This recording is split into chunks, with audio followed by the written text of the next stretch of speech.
Здравствуйте! Мы с вами продолжаем занятия по нашему курсу православной психологии и фактически продолжаем так сказать, темы, да, те содержания, которые мы обсуждали на предыдущем занятии. А у нас с вами шла речь о принципе внедоходимости в диалогическом консультировании, и мы приводили некоторые примеры в конце предыдущего занятия. Я бы хотела продолжить сейчас говорить именно о методах диалогического консультирования, которые Тамара Флоренская описала в ряде своих статей, для того, чтобы у вас мог сложиться некоторый такой целостный образ того, каким образом происходит вот это вот консультирование. Для того, чтобы, может быть, вы могли взять что-то для себя, да, для вот практики своего общения, да, и профессионального, и личного, и, так сказать, вот различных, так сказать, видов, да, нашего общения. И вот я бы хотела здесь сказать о том, что фактически вот те методы, да, психологического консультирования, которые, в общем-то, условно выделила Тамара Флоренская, они, в общем-то, располагаются, так сказать, как некоторая такая лесенка, да, как некоторая такая лесенка восхождения, потому что речь идет о том, что вот первый метод, о котором мы сейчас будем говорить с вами, да, это метод диалогического выслушивания собеседника. Это, в общем-то, всегда такой первый этап, да, так сказать, встречи людей, да, допустим, если в ситуации приходского консультирования человек, пришедший с какой-то своей, так сказать, проблемой, трудностью, вопросом, недоумением и так далее, вот когда этот человек, так сказать, приходит, да, то, в общем-то, это, так сказать, вот это вот выслушивание, это всегда, в общем-то, действительно такой необходимый этап, да, необходимый период вот этого общения. А второй метод, который условно выделила Тамара Флоренская, это как раз метод постановки вопросов для развертывания диалога.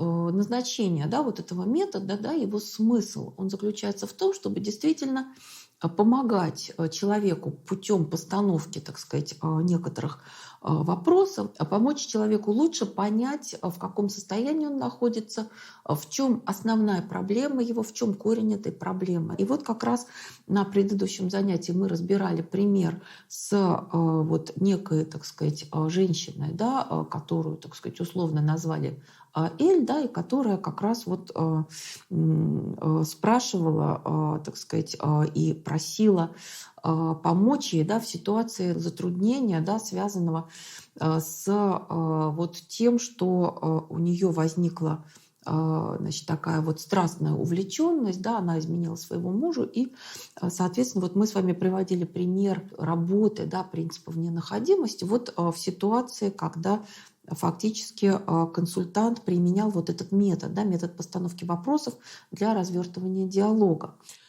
Третий метод, который условно выделила Тамара Флоренская, это метод создания проблемной ситуации. То есть здесь уже, конечно, гораздо более комплексная такая вот, да, вот эта ситуация, да. То есть это не просто развертывание, так сказать, диалога, да, так сказать, вот помощь человеку в осознании его, так сказать, проблемы, да, с которой человек обращается, а это действительно вот уже стремление создать некоторую проблемную ситуацию и показать человеку структуру этой ситуации и вывести его на более высокий такой уровень осознания того, что происходит в его жизни, что конкретно, так сказать, привело к созданию тех трудностей, да, с которыми человек обратился за консультацией. Ну и четвертый высший, так сказать, вот такой метод, да, условно выделенный Тамарой Флоренской, это метод катарсиса или катартический метод. И это, в общем-то, такая вот уже история, которая может быть названа высшим пилотажем консультирования. И вот я все время обращала ваше внимание на то, что эти методы выделены условно. Действительно, это, в общем-то, описание сделано для удобства освоения вот метода диалога в психологии, Потому что действительно границ между вот этими методами нет, но эти методы, которые мы сейчас с вами будем здесь описывать и доописывать, они фактически вот являются такой иллюстрацией того, как можно, так сказать, взбираясь по определенным таким ступенькам, постепенно освоить диалогическое консультирование. И, безусловно, эти методы взаимосвязаны, каждый последующий включает в себя предыдущий. И, в общем-то, нередко действительно можно ограничиться, да, в зависимости от той конкретной проблемы, с которой пришел человек, можно ограничиться как бы какой-то из ступеней этого консультирования. И порой даже действительно очень важно не пытаться как бы обязательно, да, подниматься на какие-то эти высшие ступеньки, а иногда как бы вопрос человека, он связан с тем, что ему можно оказать помощь, например, прибегая к самому этому первому, да, к первой ступеньке, к первому методу диалогического выслушивания собеседника. То есть во всем нужна, безусловно, эта мера, да, чувство меры и чувство такта в общении с нашими ближними. Итак, первый метод диалогического выслушивания собеседника. В общем-то, что здесь имеется в виду? Да? Значит, в принципе, он может быть необходимым и достаточным для облегчения тяжелого душевного состояния человека и для перевода негативных эмоций в положительные. А негативные эмоции, с которыми, так сказать, люди приходят с какими-то вопросами, проблемами, затруднениями, да, либо, так сказать, к приходскому консультанту, либо к психологу-консультанту, да, это обида, вражда, ревность, зависть, какая-то такая запутанность, да, каких-то переживаний человека, да, как бы, когда он впадает в какие-то страстные состояния и так далее. Да? И как можно объяснить результативность или эффективность этого диалогического выслушивания. В общем-то, действительно, в процессе выговаривания, да, происходит разрядка, снятие внутреннего напряжения от реагирования отрицательных эмоций. Консультируемый делится своими трудностями с консультантом, и сутью диалогического выслушивания является то, что психолог реально разделяет отрицательные переживания собеседника, включается в его внутреннюю ситуацию, сопереживает ему. Уже это одно дает человеку чувство облегчения и удовлетворения основной душевной потребности человека. Потребности в понимании, признании его личности, потребности в сострадании. И мы с вами, когда говорили на предыдущих наших занятиях, скажем, о гуманистической психологии, гуманистической психотерапии, мы как раз с вами видели, разбирая пирамиду потребностей Маслоу, что действительно эта потребность, да, в понимании, признании, сострадании, любви, да, принятии, это действительно одна из очень мощных, важных, да, потребностей, которая лежит на где-то там грани, да, между такими биологическими потребностями там, в пище, питье, там, в воздухе, да, движении и так далее, и уже потребностями такого высшего плана, да, который, так сказать, завершается потребностью в самоактуализации. И, в общем-то, действительно, удовлетворение этой потребности очень-очень важно. И я бы могла, наверное, от себя здесь прибавить один такой важный, наверное, момент, да, важное такое замечание прибавить. Дело в том, что когда человек выговаривается, когда человек рассказывает о том, что его мучают переживания там, ревности или зависти, или он не может разобраться в своих эмоциональных переживаниях и так далее, да, здесь, скажем, нейропсихология, да, нам с вами дает очень интересную такую, так сказать, очень интересное такое дополнение, да, которое позволяет объяснить эту ситуацию, да, почему, за счет чего человек, который выговаривает, да, какое-то свое горе, свою потерю, свои обиды, трудности, ревности там, и так далее, почему ему становится от этого легче? Действительно, когда человеку хочется выговориться, ему приходится подбирать слова для того, чтобы выразить те эмоции, те переживания, которые сейчас его захватывают. Что при этом происходит с точки зрения нейропсихологии? А нейропсихология – это, в общем-то, наука, которая находится на границе между физиологией, так сказать, нейрофизиологии, да, и, собственно, психологии. То есть речь идет о том, что наши с вами психологические, так сказать, события в нашей психике, или, как говорят, психические акты, да, они на самом деле обеспечиваются в нашей земной жизни определенными такими нейрофизиологическими событиями в нашей нервной системе. И, наверное, многие сейчас уже знают, потому что это стало очень уже популярным знанием, да, что у нас два полушария головного мозга, и эти два полушария выполняют несколько разные функции. Они по-разному обеспечивают нашу душевную, психологическую жизнь. И вот действительно, если говорить о эмоциональных наших переживаниях, да, о наших каких-то интуитивных, так сказать, таких вот актах интуиции, да, или о наших художественных переживаниях, да, то это, в общем-то, современные психологи в большой степени связывают с преимущественным участием, с преимущественной работой правого полушария нашего головного мозга.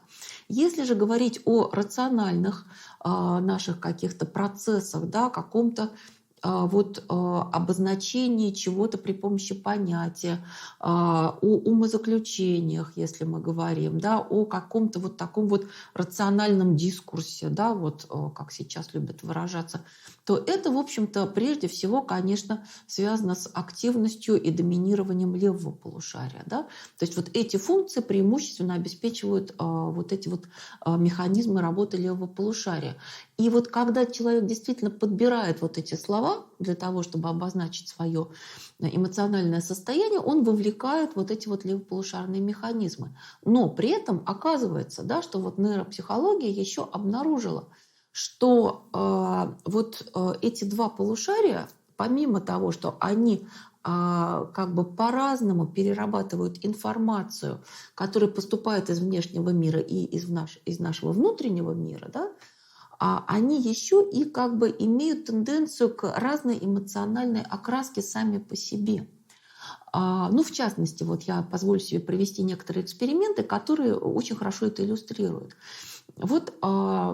Если обеспечить в эксперименте такие условия, когда та или иная информация, в данном случае это были видеофильмы, та или иная информация перерабатывается преимущественно правым или левым полушарием, то оказывается, что если человек потом воспроизводит, так сказать, рассказывает, что он увидел в этом каком-то, да, эмоционально насыщенном каком-то, да, видеофрагменте, то оказывается, что если это восприятие преимущественно обеспечивалось левым полушарием, то в этом случае он дает гораздо более оптимистичную и мажорную, так сказать, в эмоциональном отношении картину того содержания, которое он воспринимал, да, в этом видеофрагменте.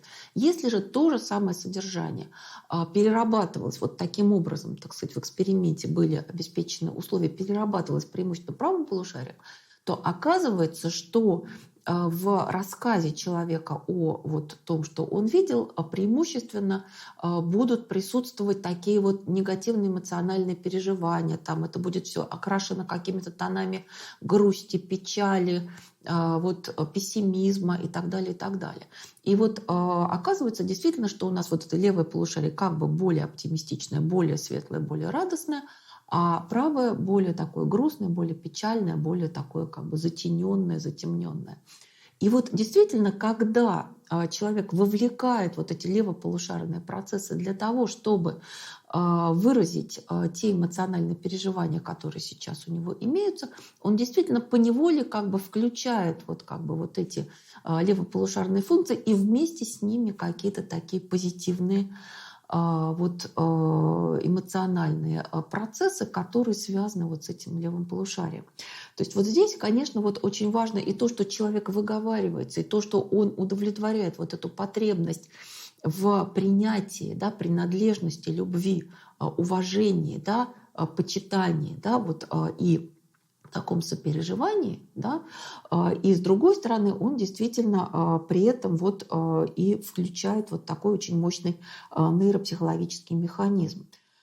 И помимо того, что это одно само по себе может помочь, да, то если мы с вами уже рассматриваем, да, эту ситуацию с точки зрения возможного, да, продолжения и включения уже каких-то более высоких, так сказать, да, вот, ступеней вот этого диалогического консультирования, то мы можем сказать о том, что вот это диалогическое выслушивание, оно как бы уже нам дает возможность вот опробования, да, вот каких-то вариантов вот этой позиции вне находимости в нашем общении с другим человеком. Потому что благодаря вот тому, что психолог на стадии вот этого выслушивания, да, диалогического выслушивания собеседника, вот в какой-то степени, да, вот, ну, мало сам говорит, да, в какой-то степени как бы, да, бездействует,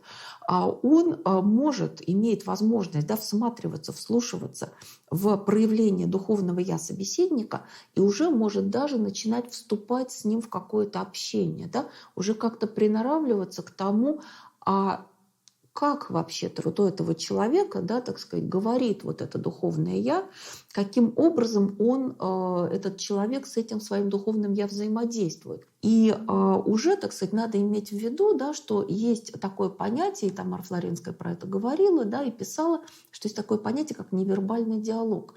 То есть тогда, когда мы просто смотрим или просто слушаем, или принимаем какие-то позы в процессе общения с другим человеком, мы уже на самом деле вступаем с ним в определенное общение, в определенный такой диалог. И уже этим, так сказать, через этот канал мы можем очень многое сообщить нашему собеседнику.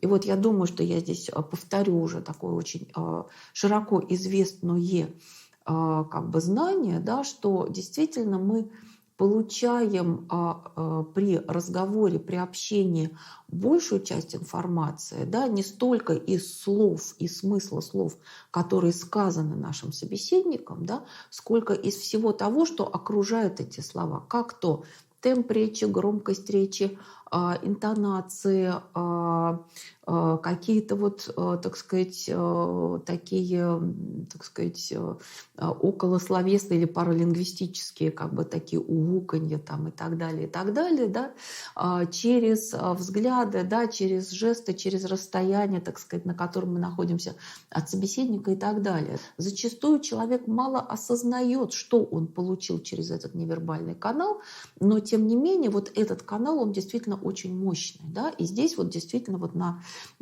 этом уровне, да, диалогического выслушивания собеседника мы с вами, вот если мы как-то обращаем внимание на наши невербальные проявления, да, то мы можем уже через это начать оказывать психологическую помощь другому человеку. Говоря о том, что же делает консультант, когда он, казалось бы, да, пассивно слушает, в общем-то, делает он прежде всего, как бы в рамках диалогического консультирования, прежде всего он делает следующее. Он пытается, вслушиваясь в такой своеобразный монолог своего собеседника, да, пришедшего на консультацию, он пытается выделить для себя вот те голоса, так сказать, да, вот во внутреннем диалоге собеседника, которые можно отнести вот к этим двум полюсам. В чем состоит как бы вот внутренний диалог, да? В чем состоит борьба нравственно-положительного и негативно-эгоистического начала в человеке. Эти два начала в любом человеке присутствуют.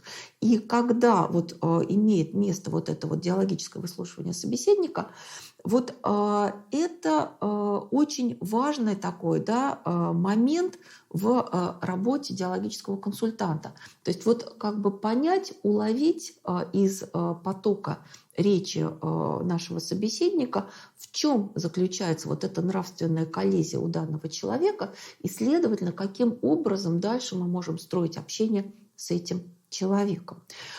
И вот фактически, да, психолог уже начинает различать вот эти внутренние голоса, в какой-то степени вживаться в характер их звучания, да, и это уже дает ему возможность на следующих, так сказать, уровнях, если они нужны, если они необходимы, да, перейти уже к, собственно, вербальному диалогу, да, от невербального диалога, от выслушивания собеседника, да, к диалогу вербальному. И здесь мы с вами как раз вот можем обратиться, да, к материалу предыдущего занятия, когда мы фактически дали пример который иллюстрирует метод постановки вопросов для развертывания диалога. Мы этот пример использовали для того, чтобы проиллюстрировать работу этого принципа вне находимости в конце предыдущего занятия.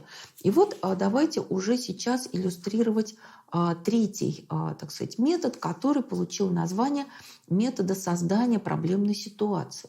То есть этот метод третий, так сказать, третьего уровня создания проблемной ситуации, он вбирает в себя идеологическое выслушивание, он вбирает в себя постановку вопросов для развертывания диалога и, в общем-то, является таким стремлением создать некую целостную такую структуру представления у человека о своей ситуации для того, чтобы человеку легче было в этой ситуации разобраться. Как раз иллюстрации этого метода создания проблемной ситуации здесь в той статье, на которую я сейчас опираюсь, в той статье Тамары Флоренской, на которую я сейчас ссылаюсь, здесь приведена ситуация, когда в консультацию приходят разводящиеся супруги, которые думают, что может быть все-таки удастся сохранить свой брак. Да? Я уже говорила когда-то в начале нашего этого раздела, связанного с диалогическим подходом, я говорила о том, что Тамара Флоренская, она действительно очень активно сотрудничала с самыми разными такими практикоориентированными организациями. Это были и консультации для разводящихся при ЗАГСах, это были и телефоны доверия, это были и различные, так сказать, варианты индивидуального консультирования, семейного консультирования. В данном случае это ситуация в консультации для разводящихся при ЗАГСе. Значит, ситуация конкретная какая? Два молодых человека, молодые супруги К и С, условно мы называем их такими сокращенными именами, приходят в консультацию после подачи заявления о разводе, причина которой они указывают в своем заявлении — несходство характеров, и состояние обоих с точки зрения эмоциональной характеристики взволнованное и напряженное. Это очень важный момент — подметить для себя, в каком состоянии находятся люди, или человек, с которым мы общаемся. Почему? Потому что то, что они неравнодушны, не спокойны, а наоборот взволнованы и напряжены, это говорит о том, что им не все равно. А это уже само по себе говорит, в частности для консультанта, то, что есть надежда на то, что этот брак удастся сохранить. То есть людям не безразлично, что будет дальше с их браком. То есть они психологически не ушли из него. То есть в связи с этим, конечно, это очень важная такая информация для консультанта. Дальше идет такая консультация в таком режиме, чередование индивидуальных консультаций с супругами попеременно и разговор втроем, вместе с обоими супругами. В индивидуальной беседе с К, то есть с женой, выявилось ее недовольство мужем, который, по ее словам, эгоистичен и плохой семьянин. На него нельзя положиться, он способен бросить ее в трудную минуту и уехать к родителям. В ответ на просьбу консультанта привести пример эгоистического поведения мужа, К рассказывает о том, что в ее день рождения он больше часа говорил по телефону со своим другом. Это ее крайне возмутило и привело к ссоре. На вопрос консультанта, о чем они говорили, К отвечает, что они говорили о его работе. Из дальнейшей беседы выяснилось, что муж отказался от аспирантуры, чтобы поступить на хорошо оплачиваемую работу и содержать семью. На вопрос консультанта к жене, не думает ли она, что это ему было нелегко, это отрицательно сказалось на их отношениях, К после паузы отвечает, что она над этим не задумывалась. Но, наверное, так и есть. После этой жертвы он стал к ней холоднее, у них начались ссоры, и, возможно, разговор с другом был для него отдушиной. То есть уже вопрос для развертывания диалога дает женщине возможность лучше понять ту ситуацию, в которой, так сказать, существовало их семья. В беседе с С, то есть с мужем, консультант понимает, что он все еще влюблен в свою жену, считает ее непревзойденной красавицей, а себя недостойным. Его очень ранит ее неуважение к нему, и после ссор он нередко уезжает к родителям, чтобы прийти в себя и, так сказать, восстановить душевное равновесие. Он уже смирился с мыслью о разводе, которым жена не раз угрожала, и, в общем-то, считает, что семья у них не сложится. Его не удовлетворяет новая работа, и в глубине души он очень жалеет о том, что отказался от аспирантуры. Глубинная причина вот этого внутреннего конфликта и заодно выявление, собственно, проблемы, да, как некоторого целостного такого образования, была, так сказать, сформулирована в ответах на вопросы диалогического опросника. Я уже упоминала о том, что как бы вот Тамара Флоренская создала несколько вариантов диалогических опросников, в частности, диалогический опросник супружеских отношений, ДОМОС сокращенно, да, диалогический опросник детско-родительских отношений, в том, что касается вот семьи, семейных отношений. Можно рассмотреть некоторые, так сказать, ключевые вопросы и ответы на этот диалогический опросник, которые выражают суть конфликта между супругами. Вот вопросы и ответы жены на вот этот диалогический опросник. Вопрос номер 3. Какие изменения в муже вы считаете необходимыми для дальнейшей совместной жизни? Ответ жены. Он должен быть прежде всего мужчиной во всех отношениях. Вопрос 10. Хотели бы вы, чтобы супруг был похож на вас, отличался от вас, был противоположен вам по своему душевному складу? Ответ жены. Хотелось бы, чтобы он был во всем похож на меня. Вот я думаю, что вы уже чувствуете противоречие, да, между ответами на эти два вопроса. Вопрос 11. Считаете ли вы, что в браке необходимо помогать развитию индивидуальности друг друга? Ответ жены. Да, конечно. Вопрос 12. Как вы относитесь к духовным интересам, увлечениям, развитию способностей супруга? Каковы они? Ответ жены. Вспомним, учительница, да, по профессии. Еще не разобралась, каковы эти способности и интересы. Буду только приветствовать и поддерживать. Вопрос 32. Согласны ли вы с тем, что семья может быть школой взаимного воспитания и самовоспитания? Ответ жены. Конечно, согласна. Вопрос 33. Считаете ли вы нужным предоставить супругу относительную свободу в использовании своего свободного времени? Ответ жены. Весьма относительную. Очень важный вопрос номер 38.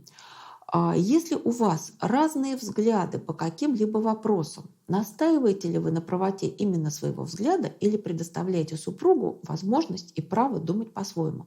Ответ жены. Считаю, что он должен во всем соглашаться со мной. Из ответа на те же вопросы мужа, С, выясняется, что он нуждается в относительной автономии, в свободном использовании досуга. На последний вопрос он отвечает. То есть вот вопрос о разных взглядах, да, о разномыслии. Стараюсь объяснить свои взгляды, но не настаиваю, давая человеку возможность со временем понять мою правоту в прошлом. Вот когда люди отвечают, да, вот на такой опросник, который, в общем-то, побуждает к диалогу, к осознанию, и уже вот в самих этих ответах сам человек уже может почувствовать противоречия в своих ответах, противоречия в своих позициях. И вот здесь, безусловно, это очень хорошо видно. В ответах на вопросы К, то есть жены, да, видно основное противоречие ее взглядов. Она хочет, с одной стороны, чтобы муж прежде всего был мужчиной во всех отношениях, а в своем поведении и в своих ответах на другие вопросы, да, фактически она как бы стремится, да, видно, что она стремится к тому, чтобы муж был как бы вот такой мальчик, муж-мальчик, муж-слуга, так сказать, вот такой как бы подкаблучник. При этом на вопрос о семье как школе взаимного воспитания и самовоспитания она утверждает свое решительное согласие. Ну, в общем-то, как учительница она и должна, наверное, так отвечать. На вопрос о духовных интересах мужа она отвечает, что еще не разобралась, каковы эти способности, каковы интересы, каковы духовные, так сказать, потребности ее супруга. И это действительно показывает ее невнимание к личности мужа, да, занятость собой, подтверждает слова С о ее неуважении так сказать, к нему, к его индивидуальности, к его интересам. И, в общем-то, на уровне знаемого, да, К, жена, отвечает правильно. Но это не соответствует ее реальному поведению. И фактически вот обвинение мужа в эгоизме, ну, является проекцией собственного эгоизма самой вот этой вот жены. Да? Вот мы с вами говорили о механизме проекции как о очень, так сказать, широко распространенном, да? Широко распространенном механизме. Далее идет вот как бы в этой консультации, да, идет разбор ответов на вопросы, да, и разбирая, значит, вот, ответы на вопросы К, да, жены, консультант помогает ей увидеть главную проблему отношений вот в этой семье. Не обличая собеседницу, пишет Тамара Флоренская, я с помощью ее же слов предъявила ей те обвинения, которые она адресовала своему мужу. Ей, как учительнице, очень легко было доказать ее воспитательные задачи в семье, как в школе взаимного воспитания и самовоспитания. И, так сказать, как раз вот она могла бы помочь мужу стать мужчиной во всех отношениях, а для этого в самой себе выявить вот эти черты женственности, да, чуткости, внимания, уважения к творческой индивидуальности мужа, да, терпения, гибкости, да, вот все те действительно черты, которые преимущественно характерны для вот женщины. И, в общем-то, вот постепенно, да, когда вот эта женщина, да, вот разводящаяся жена К, осознает свою ситуацию, да, выстраивает для себя вот эту проблемную ситуацию в целом, она постепенно вот из такой пассивно-оборонительной позиции, да, как бы вот уйти, развестись, закончить отношения, она постепенно как бы вот эту свою позицию меняет на такую творчески преобразующую и начинает с этим соглашаться. И вот фактически действительно она начинает осознавать, что у нее в семье достаточно такие авторитарные, так сказать, позиции. Да? Она стремится командовать в семье, и к этому, конечно, ее в значительной степени подталкивает ее роль школьной учительницы. Вот мы с вами, может быть, и говорили об этом, да, может быть, нет. Действительно, есть такое понятие, как профессиональная деформация. И действительно нередко, вот, скажем, у учителей, там, у врачей есть вот такая своеобразная профессиональная деформация. В частности, вот у школьных учителей действительно как бы развивается такое, так сказать, стремление и умение, да, руководить, строить, организовывать и так далее. Это действительно профессиональное важное качество, но очень здорово, когда это качество не переносится в семейную жизнь, да, когда, придя с работы, так сказать, учительница становится женой и женщиной. И, в общем-то, общий вывод как бы из вот этой консультации, он состоял в том, что вот необходимо работать над собой, да, как для создания гармонии супружеских отношений, так и для воспитания детей, как своих собственных, так и учеников в школе. И, в общем-то, действительно, вот в данной конкретной ситуации, да, позиция вот этой учительницы, да, вот этой вот разводящейся супруги К, она как бы действительно поменялась, да, и, в общем-то, действительно она даже заинтересовалась принципами диалогической психологии. И, в общем-то, вот постепенно она начала видеть своего мужа глазами другого человека, начала, так сказать, осознавать и признаваться в том, что, в общем-то, не понимала его раньше, слишком много занималась собой, требовала слишком много внимания к себе и не уделяла этого внимания своему мужу. Вот в беседе с С в рамках данной консультации, да, вот консультант Тамара Флоренская старалась выявить положительные возможности их супружеского союза. И как бы идеи консультанта об активной роли мужчины в семье и необходимости воспитания в себе мужества, в общем-то, отвечали нереализованным стремлениям этого человека. И, в общем-то, действительно, вот эта ситуация, да, вот этой двойной консультации, вот этой семейной консультации с выявлением проблемы, да, вот с использованием вот этого метода, да, и с использованием диалогического опросника супружеских отношений, она, в общем-то, действительно помогла этой супружеской паре сохранить свою семью. В результате они все пришли к выводу о необходимости как бы вот осуществления, да, своих творческих интересов, да, и вот мужа, и жены. И, в общем-то, вот супруги пришли к некоторому согласию, поставили себе как бы такие новые задачи в своей семейной жизни и, в общем-то, забрали свое заявление о разводе. То есть вот в данном случае вот эта ситуация, да, в консультации для разводящихся, она может служить примером работы, да, вот этого метода диалогического консультирования, который Тамара Флоренская условно назвала метод создания проблемной ситуации. И вот это действительно может, наверное, да, служить некоторой такой вот иллюстрацией того, как возможно, да, построение там, бесед в приходском консультировании, что может быть, можно взять, да, каждому из слушающих, да, этот курс для себя в своем профессиональном общении и личном общении, да, и вот как бы это то, что касается одного из методов, да, диалогического консультирования, метода значит, создания проблемной ситуации. На этом наше занятие сегодняшнее нам нужно будет завершить, и мы продолжим обсуждение методов диалогического консультирования на следующем занятии. Сейчас я с вами прощаюсь, а теперь вопрос.